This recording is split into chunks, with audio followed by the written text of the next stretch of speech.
Hello, and welcome back to the Basic Bee podcast. I'm Brittany Herzberg, your host and favorite SEO coach. Maybe this podcast is a dead giveaway, especially my solo episodes, but I really love teaching. It makes my heart so freaking happy, and it's the biggest reason why I started SEO Grow, my group coaching program. In SEO Grow, I get to work closely with business owners to help them understand, implement, and learn how to maintain their SEO so it can actually be that sustainable marketing strategy it's built to be. And these peeps, they ask really good questions. Today, I'm going to share some of them with you. So buckle up, grab a notebook, and save this episode so you can come back to it easily in the future. First up, how can I select the best target keyword for each page? And here's a little bit longer of the question that was posed. I've done keyword research for most of my pages, but I'm not really sure how to take the next step and choose the main primary keyword as well as secondary keywords from here.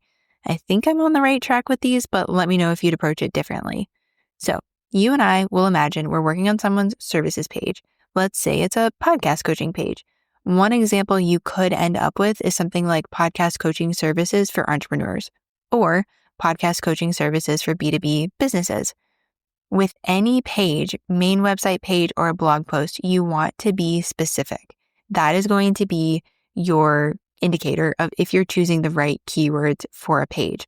So something like a services page especially is really easy when you have just one service that's listed. If you have, like me, where you have multiple services, you can have one main services page that's kind of like a hub for all of the services that you offer, but then you could have the other services pages that splinter off where you can specifically talk about something like website SEO optimization or blog optimization or podcast SEO optimization. So the name of the game is going to be specificity, and you're going to hear me say this a few times in this episode. I can already tell you that. Next question. How can I take keywords and weave them together like you talk about in an SEO title? We're going to use a speaker page and these keywords for this example. So these are the keywords: wedding industry speaker, wedding marketing speaker, and marketing coach. So on a recent coaching call, we played around with this and ultimately went with her name, a bar, wedding industry speaker, and marketing coach. So that's what it was. You basically want to check that all of the words are showing up that need to. So in this example, remember we had the keywords wedding industry speaker, wedding marketing speaker, and marketing coach. So the words that were repeated were wedding, marketing, and speaker. They all repeated, they all overlapped, and therefore they needed to definitely show up in the SEO title for them to be considered the target or primary keywords for this page. So you can overlap things. Another really pretty easy example is a website designer who might be working on a few different platforms. So you may have keywords like Squarespace website designer or Kajabi website designer or Showit website designer. What I would do is not list all of those out with that many words, but I would say something like website designer for Showit, Squarespace, Kajabi. That's how you would do it. So when I talk about weaving keywords together or merging them, smushing them up in an SEO title, that's what I'm talking about. There's very clearly some overlap with the keywords. There are very clearly some words that are repeated, and all we're doing is writing the SEO title draft and then making sure that those different words that are part of the key phrases are showing up in the SEO title, like in this example with wedding and marketing and speaker. Next question. This is from an SEO strategy page homework submission. So in SEO and Grow, every single week on Mondays, I send out an email and I'm like, okay, you can submit your homework, use this link, or you can submit for a hot seat, use this link. So this came in for a homework submission. And what happens once I get that request, it comes into my email inbox. I have a list that I go and I work from in Notion, and I see a Google Doc that they've attached. I see their question, and then I'm able to actually workshop this. A lot of times I leave comments on their Google Docs, and or we may actually end up working through some of this stuff in a hot seat coaching call, and or I may send them a Loom video if I especially know that they absorb information better through a video. So here's what that submission said. Would love a quick look over. I don't have anything specific except to say I'm shooting for money coach as opposed to financial coach in keywords. When doing my research, I see that financial coach searches tend to be more for individuals looking to become a financial coach. So here are some of the keywords: money coach for women, retirement coach, financial coaching for couples, and financial coaching for women. What I noticed when I looked into the search intent for these terms was that financial coach was, yes, bringing up some pages that would teach people to become a financial coach. I also talked with ideal clients of hers, and they said they would look for a financial coach as opposed to a money coach. And I noticed people were looking for financial coaching, and that phrase more closely aligned with her services. The cool thing with search engines is that if you give them enough information, which is the goal of a whole website SEO strategy, they'll be able to accurately piece together what you do, who you work with, all that good stuff. And it will learn which search results to show you in. These robots will learn that she's not training up financial coaches, but instead offering financial coaching, as long as we tell it that information in the SEO strategy pieces and in blog posts. So considering all of that, my suggestion to her was to use variations of both terms. She has some pages where it says financial coaching and others where she uses money coach. Here are some of her SEO title examples. Money and retirement coach for Gen X women and couples. Retirement ready financial coaching for women and couples. Hire a money coach to get ready for retirement. So see what we did? We have money and retirement coach, we have financial coaching, and we have money coach. And then we're calling out the specific people that she works with and even into like get ready for retirement, because retirement is a big focus of her work. So we are able to use these different variations. The robots will figure out who she works with and what she offers, and they will definitely understand, no, this is not the person who's going to be able to train you up as a financial coach. Next up, do you have any advice on creating SEO titles for my design templates page? So I have a web designer in here. She's amazing. I'm actually working with her.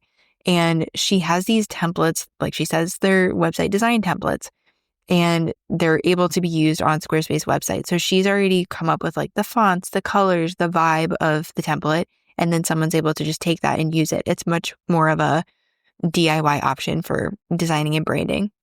So one thing that I noticed when we got to these pages when I was in her Google Doc is that the names of the templates are really short and similar.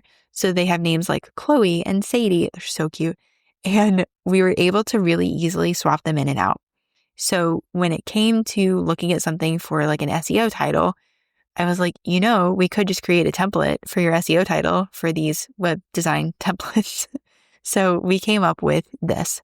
Chloe Squarespace website templates for therapists and coaches. And then she's able to take this and just change the name. So it's, fill in the blank name of the template, Squarespace website templates for therapists and coaches. So it's staying consistent across all of these things. Every single one is very clear that it's a Squarespace website template. Every single one of them is very clear that it's for therapists and coaches. And the only thing that changes in the SEO title is just the name of the template. And then even today on the coaching call, we got more dialed in with her meta description. And even that, all she had to change was the name in her meta description of the template, whatever she's calling it. So like I said, Sadie and Chloe, those are two that I remember. But the thing I want you to take away from this, and the thing that I kind of drove home when we were on the coaching call earlier, is that the SEO titles and the meta descriptions need to be different. And we do not have to break our brain in order to fit that criteria. So we can have a template that we use for the SEO title. We can have a template that we use for the meta description. And as long as you're changing that name, like Chloe and Sadie in this instance, it's going to be different. The robots are going to register it as, they are not duplicate. Nothing is missing. Nothing's too long. Nothing's too short. But we definitely don't want duplicate. So that was a pretty fun project to work on. Next question. What are some best practices for meta descriptions? So I went on a whole mini masterclass about this in today's coaching call, but here is what I want you to keep in mind. We want meta descriptions to be 140 to 155 characters. I find that it's best if you write it in first person. Another way to say that is that you're writing as if you're talking directly to that reader. Sometimes, especially if people are finding us from a Google search, this is the first interaction that someone is having with us, our business, our brand. Especially if you're a personal brand like me, or even this website designer that I was mentioning, or the marketing coach for wedding professionals in an earlier example. We are all personal brands.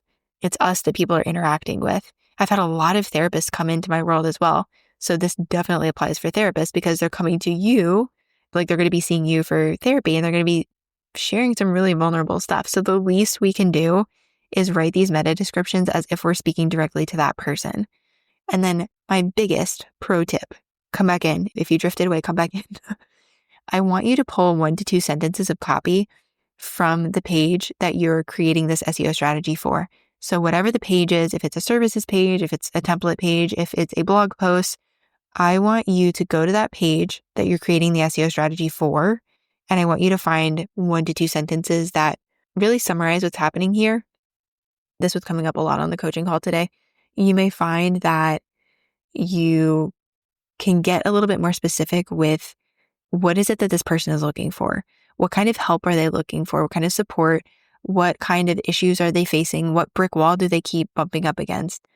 And also, what is it that they really want? What are they desiring?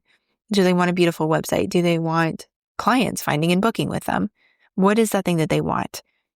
You may even find it helpful to write so that you can, and then fill in the blank there so that you can get more clients, so that you can fall in love with your podcast again, so that you can, and then make it apply to your work.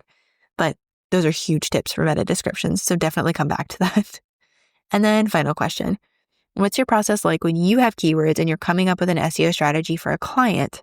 So I actually wrote this down because I was like, what are the steps that I walk through? One is that I refer to their big 3, the who do you help, how do you help them, what do you want to be known for? And I do keyword research based on those answers. That's why I will never, ever, ever let anyone go past go without filling in those answers and sharing those answers with me. Who do you help? How do you help them? What do you want to be known for? I do keyword research from that. I usually brainstorm after I look at those big 3 questions. And from that brainstorm, I then go do keyword research. I find the best keywords. I pull those over into the document for them. And then I select 1 to 2 target keywords for each page that I'm working on. And like I said in one of these earlier questions, sometimes I will look to see if there's anything that I can mash up for like an SEO title. So what I actually like doing is when it gets to the part of the process where I'm selecting the target keywords for each page, I'm selecting the target keywords. I am then creating a mock SEO title just so I can see how it flows together. And from there, I create the rest of the SEO strategy pieces. So the first things that I work on, like I said, definitely the SEO title and then the meta description. I fill in those whole tables, give them all the pieces, and then I send it off to the client for review. So from there, like we obviously modify and then I get it implemented in their site. But just as far as like, how do you get started with keyword research? And then how do you create the SEO strategy for people? That's what I do. With even just those tiny tweaks and the awareness that SEO brings to you about what to focus on and highlight, you start getting found online. You start seeing Google as the answer to where people found you, and you start making sales in your sleep. So all of these questions, all of these answers, and even how you hear me explaining my thought process and explaining the options of actions that you can take and that kind of thing, that's just a tiny teaser of what you get inside SEO and Grow. We meet almost weekly for coaching calls. I've started building in some implementation weeks, which I think people are really enjoying. Right now, they just so happen to be overlapping with the holidays, but I think that it's something I'm going to keep because even today I was asking the group, I'm like, are you liking this? And all of them were nodding their heads yes. So like I said, we meet almost weekly for those calls. You get to submit homework for me to review. So that's things like, the SEO titles, the meta descriptions, the image titles. They have me look at those. I make sure that the target keyword is in there. I make sure that it's following the character count and other best practices. And then we always have a surprise guest expert or 3 stop by the round of the program, no matter what round it is. If you're interested, you can always secure your spot before the next round opens, and just check the details below and reach out with any of your own questions. If you get to the sales page and you're like, well, what about this? What about that? I'm happy to answer those questions. I would also love to know what aha moments you had during this episode. So be sure to DM me on Instagram or use the text button below to share those with me. Until next time, stay curious. Just really stay curious and know that I'm over here cheering you on your SEO journey.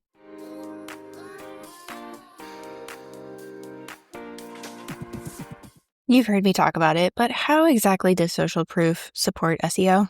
Well, your clients are kind of freaking brilliant because when they share what it's like to work with you or what they were able to achieve or accomplish with your help, They use words that other people are searching for. For real, they'll say things like, I walk away with practical tips to apply SEO to my own business. Or, all online business owners need to know about your SEO course. Or, Brittany helps me understand SEO in a real and tangible way. You know what's coming next, right? I need your help to get the Basic Bee podcast reaching more of the right ear holes. When you follow, rate, review, and share the show, that helps me help more entrepreneurs discover and lean into the magic of SEO. As a little extra incentive to write a review, once a month, I'll be selecting one podcast reviewer to receive a free mini SEO audit. You'll help me get discovered, and I'll do the same for you. Check the description for more info.